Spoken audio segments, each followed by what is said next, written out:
Permisi, Bapak.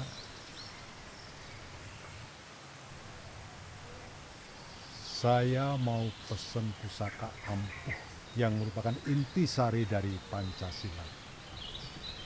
Apakah Bapak berkenan membuatkan? Bapak dari Indonesia ya? Betul sekali, Bapak. Jadi kebetulan saya ini sudah sampai ke negeri pendekar. Saya kepingin sekali ketemu dengan pendekar Garuda. Apakah Bapak berkenan untuk mengantarkan saya? Bisa, mari saya antar. Mari. Terima kasih. Silahkan.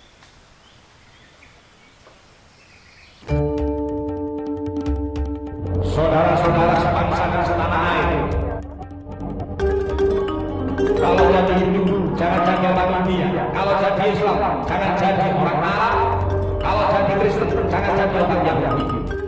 Tetaplah jadi orang Nusantara dengan adat budaya Nusantara yang kaya raya ini. Hai anak-anakku, simpan segala yang kau tahu. Jangan ceritakan berita sakit kepada rakyat. Biarkan aku jadi korban asal Indonesia tetap bersatu.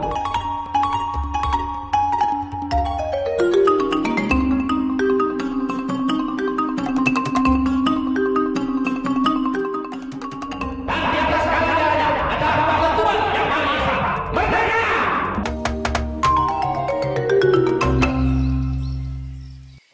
Orang meragukan Ya, itu. Pancasila. Di Garuda. Ya, Ini ada tamu dari Indonesia. ini bukan lagi tamu. Beliau adalah saudara kita. Terima kasih. Terima kasih. Selamat berjumpa. Ya, pasti ada PR yang luar biasa. Pesan apa beliau? Pesan pusaka yang intisari. Sangat ironi. Itu akan kita jawab di sini. Oke, Silakan. saya Mari. berhenti. Ya. Jangan bikin bingung, nggak usah dibikin itu. Mari silakan. Ya. Terima kasih. Ya. Terima kasih. Ini senior. Ini senior kita. Ya. Beliau adalah sahabat dari guru kami dan ini Pak Eri Sumpana. Pas Pak. Hari ini kita juga sedang berbicara tentang bagaimana masyarakat itu sedang meragukan Pancasila. Itu yang miris juga tadi Pak Eri Sumpana bercerita. Keprihatinan Ya, kita bersama. keprihatinan. Ya, mungkin bisa diceritakan dulu ini dari Pak Ersum. Seperti apa kasus yang terjadi beberapa mungkin di Indonesia tentang bagaimana meragukan Pancasila itu? Iya, jadi kan tadi kita sudah ngobrol-ngobrol ya Pak Tok. Iya. Sekarang ini kan ada banyak kelompok ya, bahkan mungkin yang coba apa ya, bertindak mungkin atau meragukan ya, melakukan penafsiran dengan dirinya sendiri yang kita anggap itu mungkin apa sudah tidak sesuai. Dia punya imajinasi sendiri tuh, Yap, tentang punya imajinasi apa itu sendiri. Pancasila. Pancasila. Bahkan kemarin-kemarin di sini banyak sekali orang yang kemudian datang meragukan tentang nilai ketuhanan, meragukan tentang nilai persatuan, dan di titik tertentu ada banyak kawan-kawan muda yang mulai tercerabut nih tentang akar dari toleransi itu. Ini beliau ini adalah guru yang mengajarkan kami juga salah satunya tentang Pancasila. Nah mungkin ini Pak Tato ada pendapat ini. Iya, betul. Oke. Jadi sebelum saya berbicara mengenai masalah toleransi, masalah Pancasila, ya, saya mencoba untuk melihat ke belakang terlebih dahulu. Kita melihat dari sejarahnya terlebih dahulu tentang terbentuknya Pancasila ini, ya, terbentuknya Pancasila ini. Jadi kalau kita melihat dari kita belakang dari sejarah, mulai tidak terlalu jauh, mulai dari penjajahan di Indonesia, ya, kita mulai tahu bahwa tahun 1619 Belanda mulai menginjakkan kaki di Indonesia dan menaklukkan Jakarta dan diganti menjadi Batavia. Pada saat itu perlawanan yang dilakukan oleh kerajaan-kerajaan di Indonesia ini sifatnya kedaerahan. Jadi masing-masing daerah mempunyai sikap perlawanan yang sendiri-sendiri. sesuai dengan kemampuan, sesuai dengan kekuatan, serta dengan gayanya sendiri. Itu. Nah, dari situ kita bisa melihat bahwa butuh waktu yang sangat panjang. Ya. Butuh waktu 300 tahun, Bung, untuk sampai pada sebuah kesadaran nasional. Ya. Kita tahu bahwa pada tahun 1908 ya, baru ada kesadaran nasional di situ. Bahwa perjuangan ini harus dilakukan secara bersama-sama. Tapi ini baru kesadaran. Belum muncul sebuah semangat bersama. Ya. Belum muncul. Ini baru sebuah kesadaran. Nah, dari situ, dari tahun 1908 kita bisa melihat bahwa 20 tahun kemudian barulah terbentuk sebuah kesatuan dan persatuan di Indonesia ini, yakni lahirnya bangsa Indonesia pada tahun 1928 dengan Sumpah Pemudanya. Itu yang ngawali ya Pak? Yang mengawali. Justru 1928 ini bangsa Indonesia itu Baru lahir. Baru Menurut lahir. pendapat kamu. oh ya, Ya. ya. Tapi memang benar Pak Tok. Jadi sebenarnya di awal abad 20 tadi Iya. itu kan ada perubahan-perubahan cukup besar. Dari yang cara-cara tradisional tadi atau Ya. primordial ya, kedaerahan, terus kemudian ada ide-ide baru, Ya, lalu berbagai ide nasionalisme berkembang. betul. Dari berbagai suku bangsa mereka berkumpul jadi satu lalu menyatakan diri, sepakat untuk kita menjadi sebagai satu bangsa. Satu bangsa. Jadi Suku bangsa ini itu dari suku mana saja? Apa sudah memang seperti lingkaran yang ada di sini, baik dari Flores mana atau hanya suku tertentu yang menguat? semuanya pada saat itu, pada tahun 1928 itu, Sumpah Pemuda itu diikuti oleh hampir semua suku di Indonesia, Apa yang menyatukan mereka? senasib dan seperjuangan. Ya, betul itu Bung. Saya kira itu kata kunci dari Bung Karno ya. Dari Bung Karno Jadi nasionalisme itu bukan soal batas-batas geografis, kedaerahan, kerajaan. tapi nasib, senasib, sepenanggungan sebagai satu bangsa. Meskipun tadi kan Sumpah Pemuda itu dia dari Sumatera, ya. Sumatera. Yong Sumatera, kemudian ada Yong Celebes, kemudian Yong ada Java, Yong Java, Yong Ambon, Kalimantan, ya, ya. itu. Jadi mereka bersama-sama mencita-citakan ya gitu, Tentang membangun sebuah satu, ya, bangsa tentang Indonesia. Ya, sebuah bangsa. jadi isinya seperti itu. Jadi mereka mengaku berbangsa satu bangsa Indonesia, berbahasa satu bahasa Indonesia, dan bertanah air satu, tanah air Indonesia. Ini yang luar biasa. Dan Sumpah Pemuda ini bisa terbentuk karena apa? Karena toleransi. Karena toleransi. Karena toleransi. Justru bukan kemudian bahasan toleransi itu bukan memang hanya tersekup pada ruang agama saja berarti ya. Bukan. Hmm. Kita bisa melihat pada saat itu semua suku-suku bangsa itu menanggalkan egosentrisnya,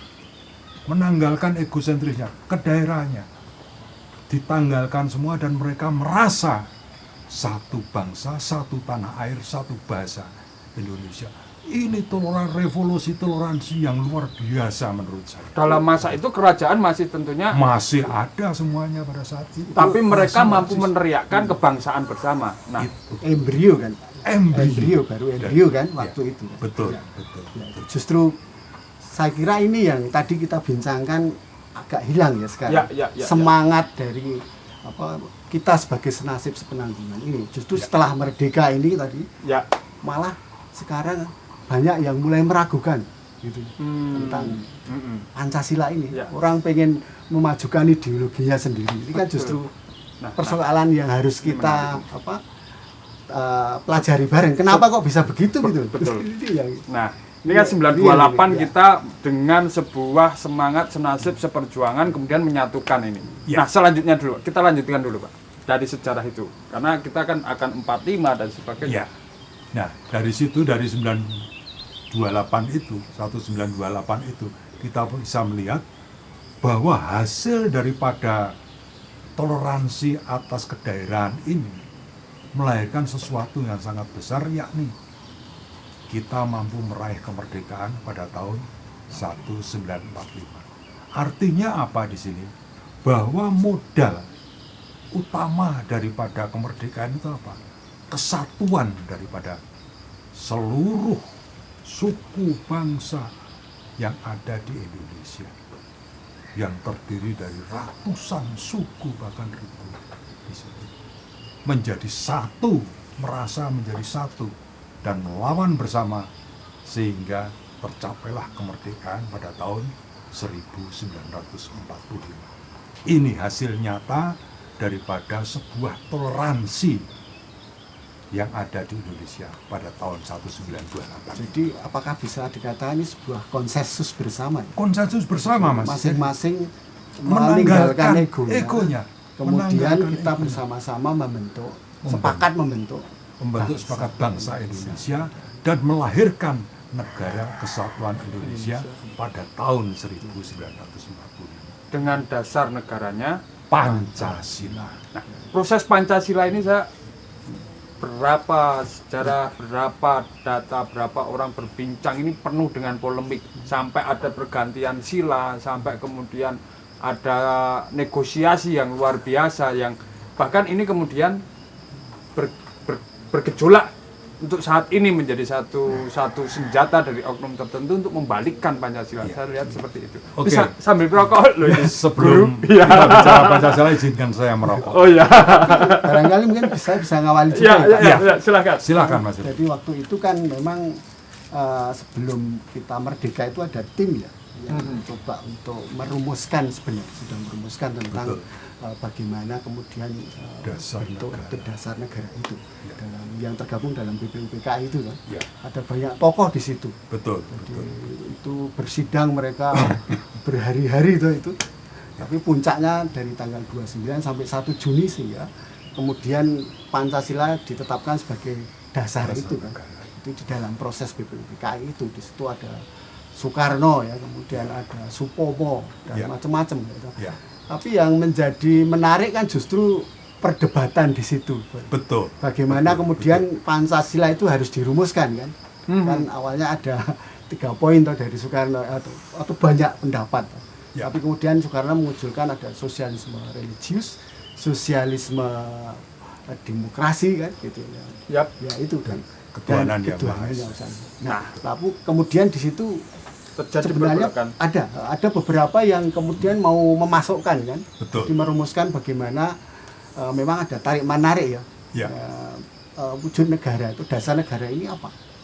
Karena mayoritas kan agama toh, Islam toh. Betul, Tapi betul. waktu itu ada beberapa tokoh seperti tokoh Muhammadiyah gitu. Kemudian dari NU, dari Hasyim Asy'ari. Hasyim Asy'ari. Ya. Itu lalu mereka bersepakat toh, untuk kemudian merumuskan bahwa menanggalkan yang sekarang sering jadi polemik itu tentang piagam Madinah. Jakarta. Oh, piagam Jakarta. Itu. Ya. 7 kata itu ya. yang Dihilangkannya berdasarkan, 7 kata. nah, itu yang sampai sekarang jadi polemik. Ya. Dan itu menjadi dasar bahwa sebenarnya dulu sudah dirumuskan kita ini sebagai negara Islam kan gitu. ya, Pak. Betul, betul. Nah, mungkin Pak Tok bisa. Nah, ini perumusan piagam Jakarta yang 7 kata dihilangkan ini kan berkaitan dengan syariat Islam itu tadi ya. Iya. Betul. Nah, ini bagaimana proses sehingga terjadi pergantian yang luar biasa? Ini kan artinya ada satu kepentingan besar tentang toleransi. Betul. Ya. Jadi inilah sekali lagi kuncinya adalah pada toleransi pada saat itu. Ya, kuncinya pada toleransi. Bagaimana umat Islam yang pada saat itu diwakili oleh NU ya pada saat itu.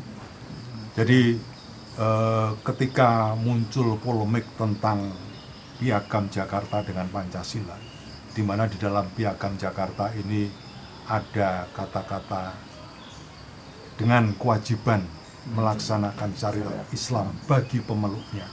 Ini terjadi polemik. Karena apa? Karena teman-teman dari Maluku, dari Indonesia Timur yang mayoritas itu beragama Nasrani, itu mengancam akan mengundurkan diri dari NKRI. Ketika Piagam Jakarta itu akan dipakai sebagai dasar negara. Sehingga apa? Demikian bingungnya Bung Karno pada saat itu, sehingga minta nasihat dari Kiai Sepuh NU. Ya. Dan disitulah sekali lagi kita melihat toleransi dan kebesaran daripada para Kiai Sepuh pada saat itu, yang memutuskan untuk menghilangkan 7 kata yang ada di dalam Piagam Jakarta itu. Sehingga terwujudlah Pancasila yang sekarang ini. Ketuhanan yang Maha Esa, kemanusiaan yang adil dan beradab, persatuan Indonesia, kerakyatan yang dipimpin oleh hikmah kebijaksanaan dalam permusyawaratan dan perwakilan, serta keadilan sosial bagi seluruh rakyat Indonesia. Jadi disinilah kebesaran ya dari teman-teman mayoritas, ya, Mayoritas yang khususnya, menginginkan kita tidak menjadi negara agama, tapi justru menjadi negara demokrasi, Ya, Pancasila. Nah, saya melihatnya kan begini, 1928 kita disatukan, toleransi muncul dengan merasa senasib seperjuangan, sehingga nasionalisme itu lahir. Kalau 1945, apakah masih dengan satu sikap merasa senasib seperjuangan itu, Pak? justru di situ munculnya toleransi itu karena mereka masih merasa senasib perjuangan dan ingin memperjuangkan bersama serta merebut bersama kemerdekaan itu. Tapi kan itu sudah merdeka mereka pada waktu itu. Artinya apakah kemudian di sini kemudian mereka ingin merayakan pesta kemerdekaan atau merawat kemerdekaan bersama atau bagaimana? Bukan sekedar untuk merawat serta merayakan ya. Tapi pada saat itu kita melihat kemudian bahwa proklamasi kemerdekaan ini tidak selesai. Belanda masih mengadakan agresi kedua di tahun 49. Jadi ancaman atas kemerdekaan ini masih sangat-sangat banyak. Muncul intoleransi, ada kelompok-kelompok yang tidak setuju dengan Pancasila ini juga masih ada. Sehingga muncul pemberontakan DITI. Ya, kita bisa melihat.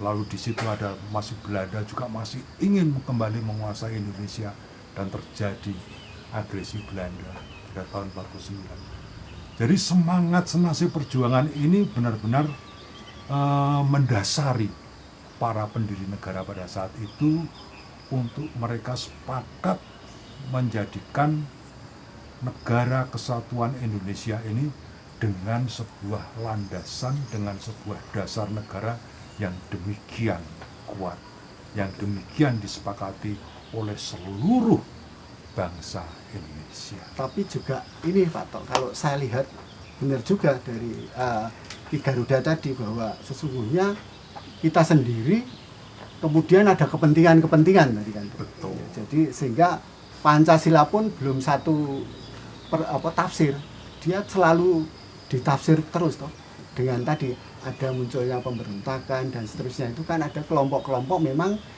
yang dalam perjalanannya itu punya kepentingan-kepentingan. Yap. Meskipun kita sudah sepakat ya Yap. membentuk negara demokrasi Pancasila, tetapi di dalam perjalanannya juga ada kepentingan-kepentingan di antara kita sendiri. Karena dalam revolusi kan Soekarno itu mengatakan kalau kita dulu lawannya itu jelas kolonialisme, tapi setelah revolusi, setelah merdeka itu Ya. musuh kita justru Tidak bangsa jelas. kita Bangsa sendiri. kita sendiri. Itu yang jadi Atau jangan-jangan ideologi yang ada di Indonesia ini yang kemudian dia mencoba mentafsirkan Pancasila, yang kemudian Pancasila ini menjadi multitafsir, dan proses dinamika yang tidak terwadahi mungkin dalam sebuah rezim tertentu ini yang menyebabkan orang mulai ragu dengan Pancasila. Sebenarnya bukan tafsir ya. Sebenarnya bukan persoalan tafsir mengenai Pancasila itu. Tapi memang ada satu kelompok tertentu yang sejak awal itu ingin mendirikan sebuah negara Indonesia ini dengan sebuah dasar negara tertentu. Khususnya dengan dasar agama. ini memang sudah ada sejak awal, sehingga ketika sebagian besar ya, hampir seluruh bangsa Indonesia sepakat dengan Pancasila, mereka pun tetap tidak sepakat. Oke. Jika kemudian agama ini mungkin tidak bisa menjadi dasar negara, maka pertanyaan saya simpel. Terus bagaimana posisi agama dalam berbangsa ini, Bu Dia? Agama adalah menjadi dasar. Kita tidak melihat Pancasila ini secara berurutan. Artinya bahwa sila pertama itu lebih tinggi daripada sila kedua, lebih tinggi. Tidak semacam itu.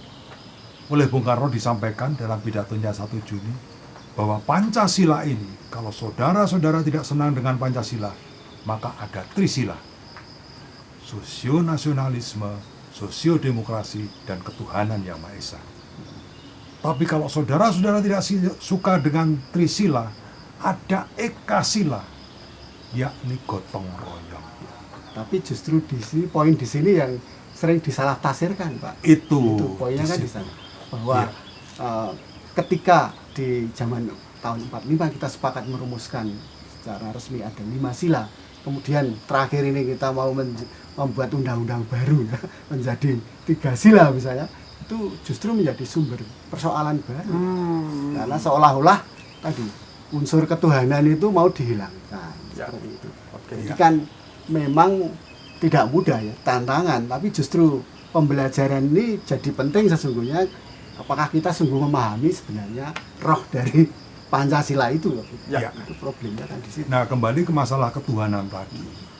Masalah posisi agama tadi adalah benar-benar menjadi landasan daripada semua sila yang ada. Menjadi Tanpa inspirasi semua sila yang ada. Ya. Oke. Tanpa ada agama, tanpa ada ketuhanan, tidak mungkin terjadi kemanusiaan yang adil dan beradab. Kriteria kemanusiaan yang adil dan beradab hanya ada pada ajaran agama. Ada pada ajaran ketuhanan. Ya, persatuan Indonesia tidak akan terbentuk tanpa ketuhanan yang Maha Esa. Bahkan dalam mengambil keputusan pun tidak akan Kerakyatan ya seperti sekarang ini terjadi karena masing-masing hanya mengandalkan ego dari kepentingan kelompoknya tanpa disadari, tanpa didasari oleh sebuah keimanan, sebuah agama, sehingga sering terjadi sebuah perselisihan. Keputusan diambil dengan voting. Suara terbanyak. Ini tidak ada di dalam Pancasila. Tapi justru krusial juga, Pak, dari sisi yang lain. Karena seolah-olah ketika ketuhanan nomor satu itu yang utama. Padahal ini kan tidak bisa dipisahkan. Tidak bisa dipisahkan antara satu sila dengan sila yang lain, itu saling mengikat, saling berhubungan, tidak bisa dipisahkan. Artinya tidak ada spesialisasi siapa yang paling hebat begitu ya. Tapi faktanya kan sekarang ditafsir oleh beberapa kelompok yang nomor 1 itu atau nomor 1 itu pasti yang paling nomor 1. Nah, ini saya. Sehingga kemudian ini menjadi dasar kembalinya penafsiran tadi, Pak.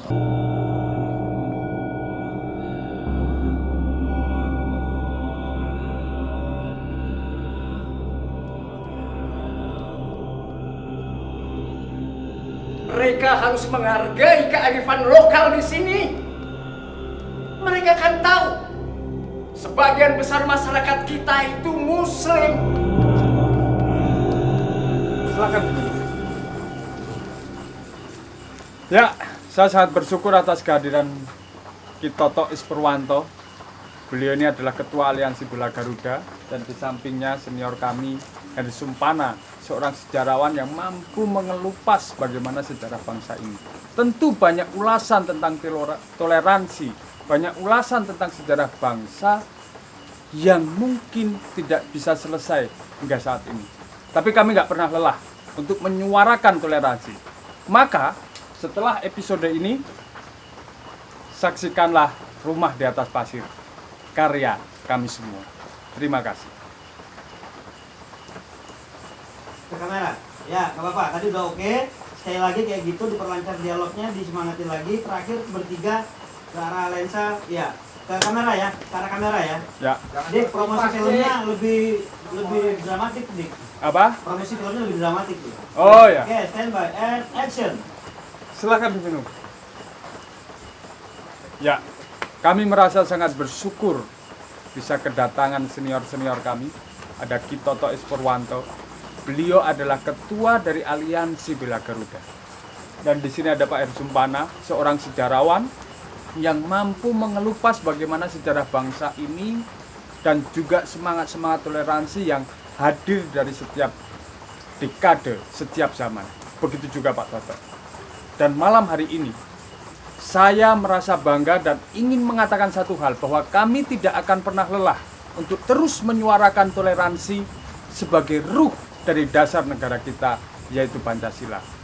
Oleh sebab itu, setelah episode ini, kami akan dengan bangga mempersembahkan sebuah film yang mampu merepresentasikan bagaimana kondisi intoleran di negara kita dan bagaimana sikap kita untuk menumbuhkan toleransi di negeri ini. Gimana, Pak? Mereka mencari masalah. Ya, tapi izin sudah diberikan, Pak. Aku tidak peduli.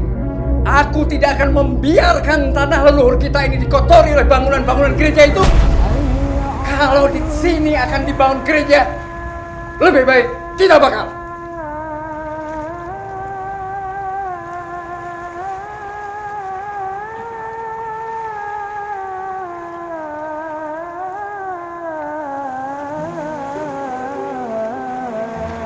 Bapa kami yang di surga,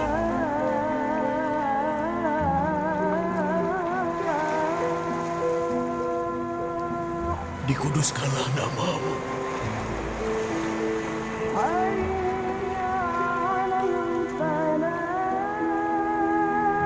Datanglah kerajaan-Mu. Jadilah kehendak-Mu di bumi seperti di surga.